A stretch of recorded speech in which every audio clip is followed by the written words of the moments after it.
Yeah, it comes together so well. Like, it just makes my taste buds happy. Yeah. Like, today's been such a great beer day. It's the backpacking beer adventure. Let's get hopping. So we just got 2 rides today. Coming out of Leavenworth. Super nice couple gave us a ride all the way to Everett and then a little bit north. And then this really awesome guy named Julian, real estate agent in Bellingham, gave us a ride. And not only that, but he took us to his office, gave us a beer, said we could go over to this Gruff brewery where we're at now, kill some time, drink some beer, and he's gonna give us a ride the rest of the way to Ferndale to go see my buddy. So we made a goza with his oyster brine. Oh my God, how was that? That's my buddy Scott. I met him at beer camp at Sierra Nevada. Now he has his own brewery, so obviously while we were on this adventure, decided we should come stay with him and film at his brewery. But while we were there that morning, we met a buddy of his who was cleaning kegs and had his own brewery up the way, so we decided to hop in the car and head up to his farmhouse and check out what he had going on. I'm glad we did.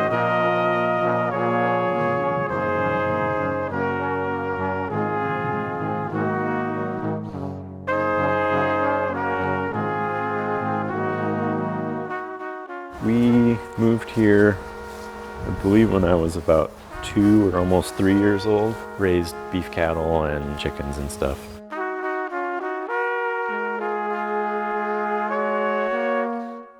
Hi, I'm Josh, owner, operator, brewer, janitor, etc. with Atwood Farm Brewery in Blaine, Washington. Been doing this for 5 years for some reason. Yeah. This space that we're in is the front section of this 2,500 square foot barn. So this is about 375 square feet that we're standing in. Earlier in my life was where we stored wood and hay and fed our cattle. Now it's a brewery. Parts of the building are about 100 years old, same vintage as the farmhouse. Started construction on this in 2015 and opened in 2016. This will be more fermentation space, primarily oak vessels, temperature controlled bottle conditioning area, our walk-in cooler over here in this corner. So we're adding another close to 900 square feet. It's pretty great. Tripling our size. I believe we are the northernmost brewery in the continental United States. That was something that was brought to my attention by the Brewers Association a few years back. I would have assumed that there would be a brewery in Maine that was further north, but I guess nobody lives in northern Maine. It's been fun, it's been hard and challenging and all that, but at the end of the day, it's pretty satisfying to make something and share it with people. So. Yeah.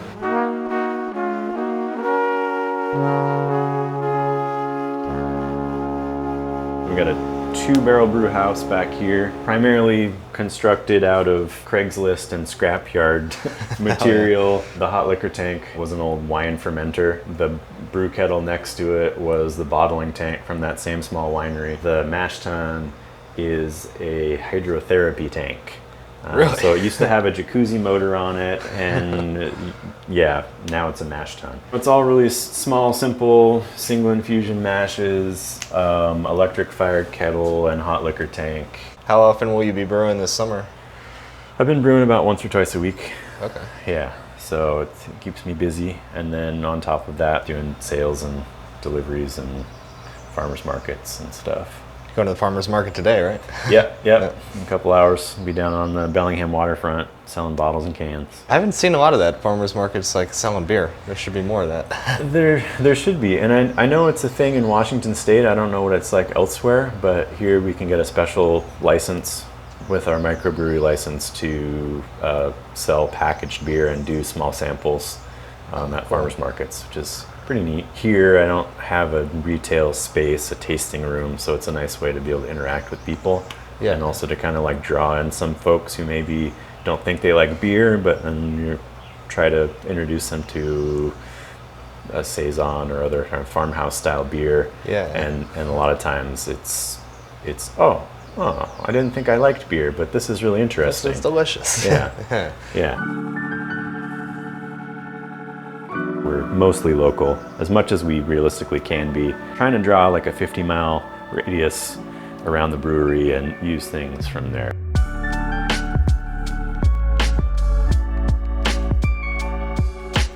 pretty important to us to use local things for the flavor that comes with using something that has the terroir of the place, to use a wine term, but also the economic benefits to other small farmers and processors around. I think it's important to kind of try and keep our money local if we can.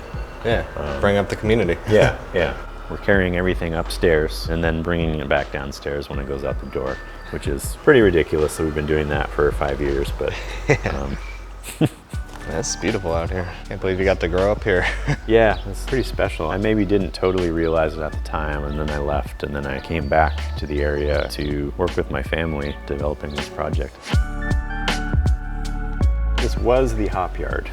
Yeah, it looks like it. We were fighting a losing battle with mildew and having some other issues, and then it's just a lot of work to harvest and maintain a hop yard without mechanization. One of the solutions to that has always been harvest parties where we bring out, say, 25 people, feed them lunch, and they pick a lot of hops. And then, of course, after everybody leaves, then we're putting them in the kiln and then drying them and then vacuum packing them and doing all that stuff. So we kind of were like, well, maybe we should also have vacuum packing parties too. But Right. give credit to my ex-wife too for all the work that she did as part of this as well. But it's carrying on here. It's a big job. Yeah.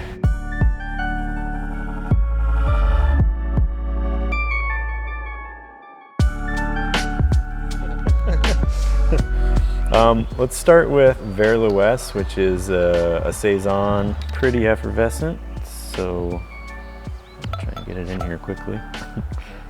The aroma's great. It's got a super dry, almost like champagne-like finish. Yeah. Dry beer is my favorite kind of beer. I like that. Yeah. I like it. It's light. It's got that slightly fruity yeast aroma. And then, yeah, just how dry it finishes is really up my alley, too. I'm glad you like it. Damn. Thanks. Should probably get some for you, too. Were you doing some home brewing before all this? Yeah. I started home brewing like within a couple days after I had defended my master's thesis. It's totally unrelated to beer or microbiology or anything. I'd been drinking beer all through college and grad school and really getting into it and enjoying it and wanting to understand how it was made. Like actual craft beer, it's not Actual just... craft beer, yeah. When I was done with grad school and I got into brewing, like for a lot of people, it was a relentless pursuit then after that, where I was brewing twice a month or something, and then reading relentlessly, just nonstop. Yeah. Became an overwhelming passion and An obsession, sounds an obsession. Yes, the next level of beyond passion. like. Yeah. Part of being small and being a 2-barrel brew house is the opportunity to experiment. So if something doesn't work out, it's okay. Less heartbreaking to dump it, or it's less heartbreaking if it moves really slow and you had high hopes for it. I think we brewed some really interesting beers, and beers I'm really proud of. I find the process of brewing and trying things to be really, really satisfying. The most enjoyable part of being a brewer for me is I really like learning new techniques, learning about how new equipment works, learning how to fix something, learning how to build an electronic control panel. Growing as a person as well as a brewer has been extremely satisfying, and I've really enjoyed this period of my life, even with some of the ups and downs that have happened. I feel good about what I've been able to create and what I've been able to share with other people. Yeah, it's so peaceful here. I could see how you could really spend the time and deliberately make decisions about the beer and dial in all the various aspects that go into it. I hate leaving. I gotta go to Seattle tomorrow to do deliveries. I'm like, I don't want to go to Seattle. I want to stay here. It's like, 75, 80 degrees with a breeze and dogs and friends and family, and why would I go anywhere else? But I gotta go make the money. So I keep doing this. It's delicious. Thanks. Next on the list should be Natural Jogger, which is a blonde ale. Lately, the experiment has been brewing normal beers rather than weird ingredient farmhouse beers. As much as beer is a passion and an obsession for me, it's not just about me. Right. And it is a business, and it does need to be financially successful. And not to say that like it hasn't been, also hasn't been easy, focusing primarily or almost exclusively on trying to brew farmhouse beers. Trying to be accessible to people. People want cans, it's an easy format to understand, and then putting beers in those cans that are also pretty easy to understand. This Blonde Ale Natural Jogger is 98% local ingredients with just like a little kiss of some Belgian malt for a particular flavor note that I like, but summertime beer. Yeah.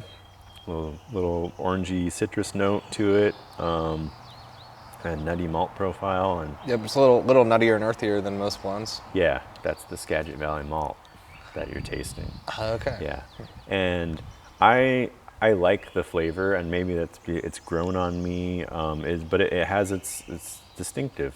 You know, I know other brewers don't like it and don't want to use it, or who will use it and like it, but not for a lighter beer where you get that nutty, grassy element. I like that a lot. I like it but too. I'm liking this more and more with every sip. Yeah, that's what happens to me when I drink it too. Like I'm like, first couple of sips, I'm like, yeah, it's pretty good, and then I get more of it, and then it's like, I want to drink another one. Yeah. Without looking at facts and figures, I would say like 85 to 90% of our malt comes from Skagit Valley.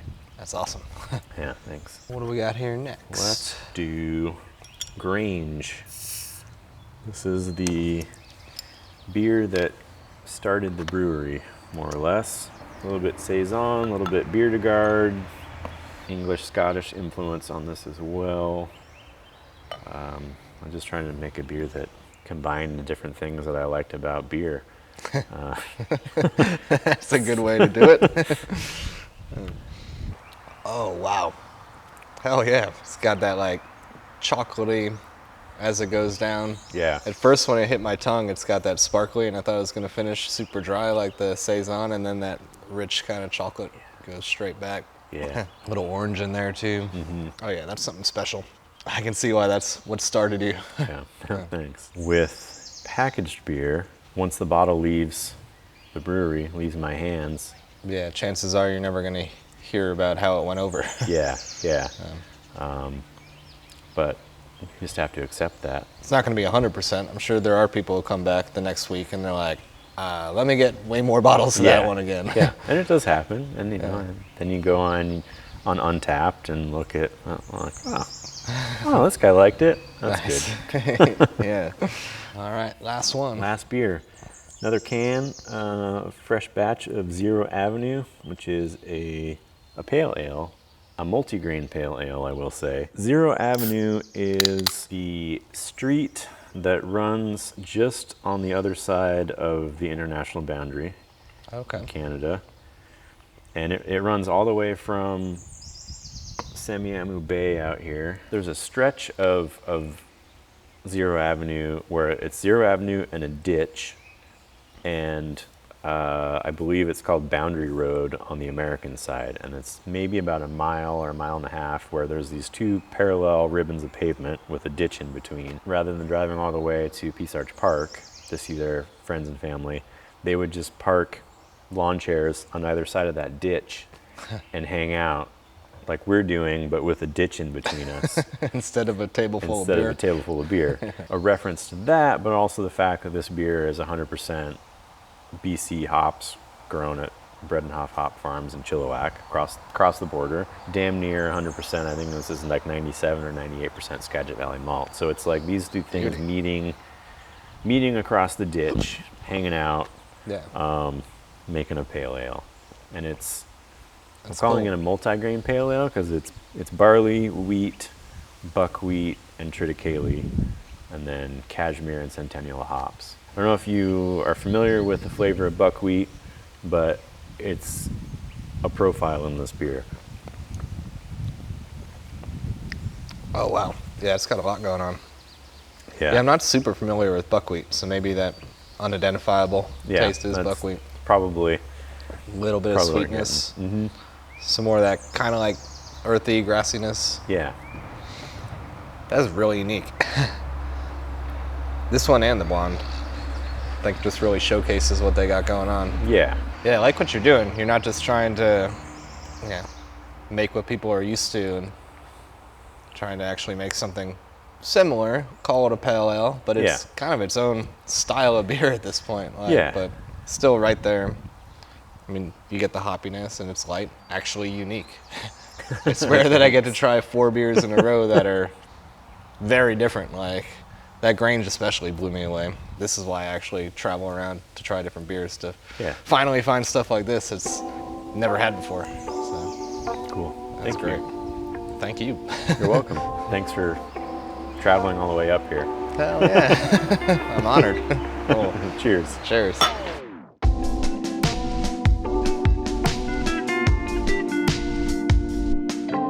There's oysters on the back wall of our brewery that are for sale. We should call some oysters. Oysters.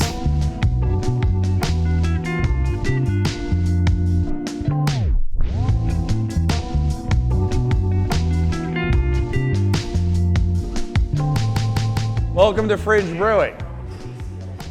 I'm Scott White. I'm the brewer owner, and that over there is Jeff Lazzari. He's the other owner, and everybody knows Kenny. Known each other since beer camp 2013. Yeah. Came up again in 2014 to drink the Rye 117, and now here we are. I started brewing in '91. Here and there, just on and off kind of stuff.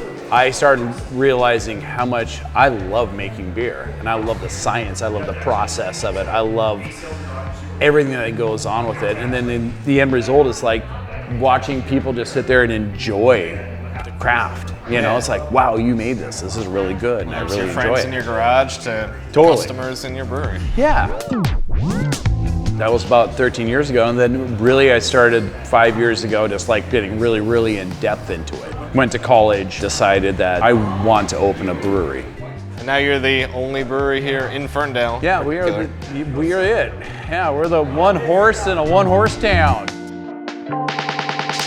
Council comes in, mayor comes in, people of the community stop by, everybody gets to know each other, and things for the town itself actually started here, formulated here. The progression that they want the town to go. It's really interesting, it's really cool, and I'm glad to be part of it. This is our brew dog Blue. She's wonderful. We are a 7-barrel brew house, mash tun, boil kettle, glycol / city line chiller. We don't have a hot liquor tank, so we don't have enough volume, we don't have enough room to do that, so we run what's called a 2-stack system. So over here we have 2 stacked instant hot tankless heaters to provide 185-degree water, and then I can just adjust the water to where I need it to be at that point. It's pretty beautiful, actually. It saves on space. It saves on space, and it's instant. Jeff and I built this whole area, this whole brewery. When we first came in, we didn't have anything in here.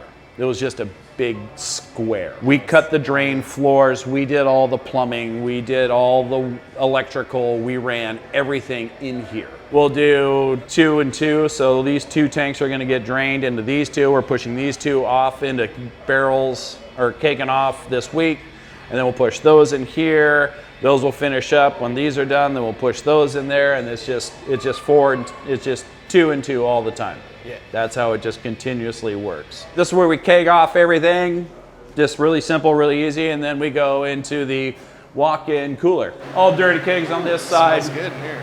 Those are all kegs that are going out. Yeah. Cans ready to go, everything like that. Oysters, because you know, when you live in the Pacific Northwest, you gotta have oysters. Hell yeah. These are our smart little barreling projects that we got going on right now. Usually they're dark ales in here, or Cuddles. Yeah, that's where Cuddles was in these rye whiskey barrels. These are bourbon barrels, and we're going to be using these for our winter warmers. Luckily, we have a nice little thing called Distiller's Way right across the way. We can get barrels anytime from them. They're really, really helpful, really great people. Perfect. Yeah, it's just fantastic. Relatively cheap, which is always a good thing. We like trade, you know. Direct fire burner system, runs through a 440,000 BTU unit that heats up that boil kettle, and that's my little program system over there where I just control all my pumps that are underneath the system and just cruises along. It's great. Super hyper efficient. Streamlined, Yeah, for sure. we're an open brew house, and that was one of the things I really wanted people to be engaged with. Is I like that. You can see pretty much everything. everything. We're not behind the glass. You know, if you want to talk to us about beer, we love talking about beer. Hell yeah. I mean, that's why we're here. We're all here to talk about beer and what you can do and how cool the craft brewing industry is. It's great.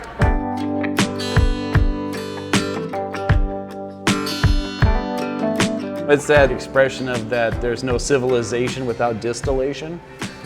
And it's a true statement. They wrote the Constitution in breweries, in bars and stuff like that. That's where they actually sat down. Yeah, that's where the real conversations went down. Totally. People loosen up, and here's what it should be. Totally. That's exactly what's happening here. Yeah, exactly. Pretty cool. Yeah. It's cool as shit. Oh, pardon. Sorry. It's all good. All right. Well, we've seen where it's made. Let's see what it tastes like.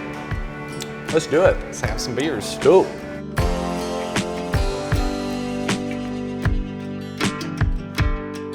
That's our dry Irish stout. Red is Mirror People, which is a German alt beer. Different Strings, which is a rosemary and peach saison. And then Husker Brew, Kentucky Common.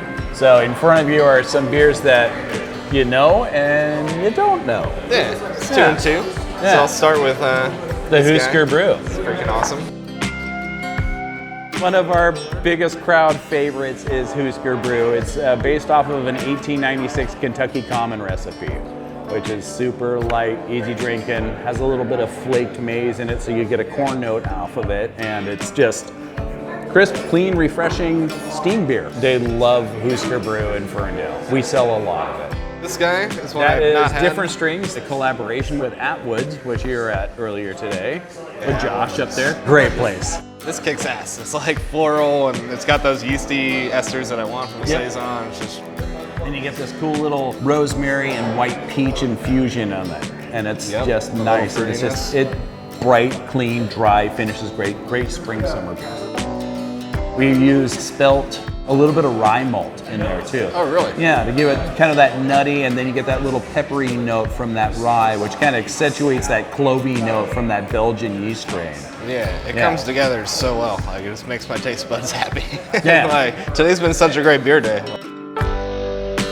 This guy, Which is just malty, delicious love.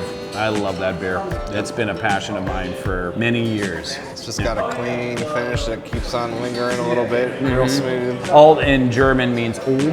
Alt beer is like one of my favorite styles just because it's been around for so long. And that's just the Irish dry stout because I just wanted to have a dark beer in there. And I don't think Okay. you tried it yesterday. I did not. I did not. So, just your traditional English style dry stout.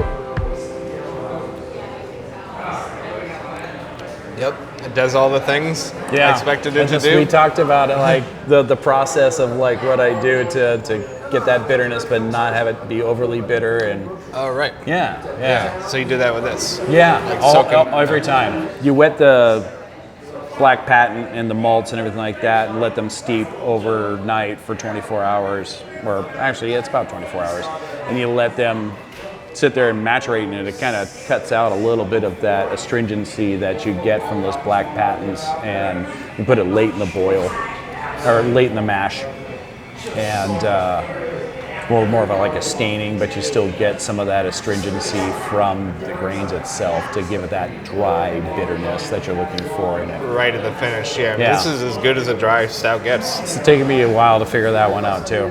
Did that one for years at home. Oh my God. So many years of practicing on that. It's great. There's different styles here, things that you've never tried before, that people don't make all the time, like Kentucky Commons and dry stouts and alt beers and saisons and stuff like that. There's just been this huge following of people that want to explore more, to see where beer is and where it has been and what it can become. Fantastic. Thanks Cheers. for having us. Thanks for hosting us in your house. Oh yeah, anytime, man. You guys are welcome anytime. Stoked. Yeah, I mean, a casa, su casa.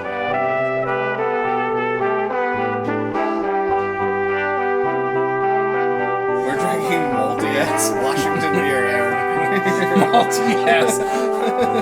Straight from Kenny's malty ass. Yeah. Aaron. Cheers, man. Cheers. Hope you're having fun in your garage. Yeah, come out of the garage once in a while.